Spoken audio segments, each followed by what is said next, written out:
Delivery হতে হাতে গোনা মাত্র কিছুদিন, তার আগে আমি ভালো মন্দ খেয়ে নেব, কারণ আমি জানি নিজে এবং নিজের সন্তান যাতে সুস্থ থাকে। এই কারণে আমাকে কিছুদিন সাদামাটা খাবার খেতে হবে। আমি যতই খেতে ভালোবাসি না কেন, সেই সময়টা আমাকে মুখের লোভটা সামলে চলতে হবে, কারণ আমাকে নিয়ে এবং আমার সন্তানকে নিয়ে আমাকে চিন্তা করতে হবে। আমি তো আমার ওই সোনার টুকরাকে দেখার জন্য অপেক্ষায় আছি, যার জন্য আমি দিন গুনেই যাচ্ছি। সোনু গিয়েছিল মাটি গাড়াতে, কারণ আজকে মাটি গাড়াতে হাট বসেছিল। সেখান থেকে অনেকগুলো শিঙি মাছ এনেছিল, আর শিঙি মাছগুলো কিন্তু খুব জ্যান্ত রয়েছে। যেহেতু অনেকগুলো আনা হয়েছে, তাই তো হাড়িতে রাখা হচ্ছে। 2-3 দিন তো খাওয়াই যাবে, জিয়ায় রাখলে 2-3 দিন খাওয়া যাবে। আমাদের এখানে সচরাচর পাওয়া যায় না, এই কারণেই ওকে এত দূর যেতে হয়েছে। এই মাছ আমার ছোটবেলা থেকে খুব, আর এই মাছ খেলে কিন্তু প্রচুর রক্ত হয়। আমি আবার ভুলভাল জিনিস খাবারের থেকে ভালো জিনিসটা বেশি খাই। ও কিন্তু বাজার থেকে কলা এনেছিল, পেয়ারা এনেছিল, আর আমার প্রিয় কটকটি এনেছিল, যেটা খেতে আমি খুব ভালোবাসি।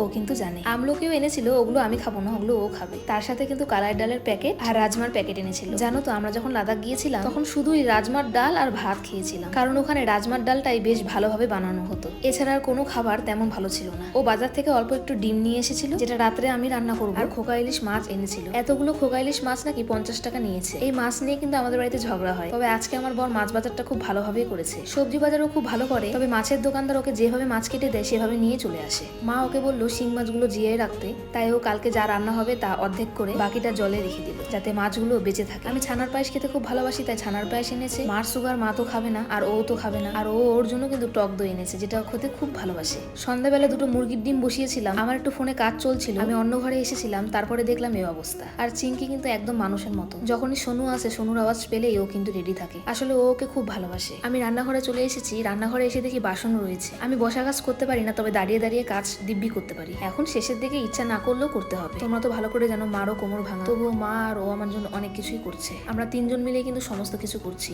7 মাসের পর থেকে আমার সমস্যাটা শুরু হয়। এটা হওয়াটা স্বাভাবিক, সবার শরীর তো আর এক না।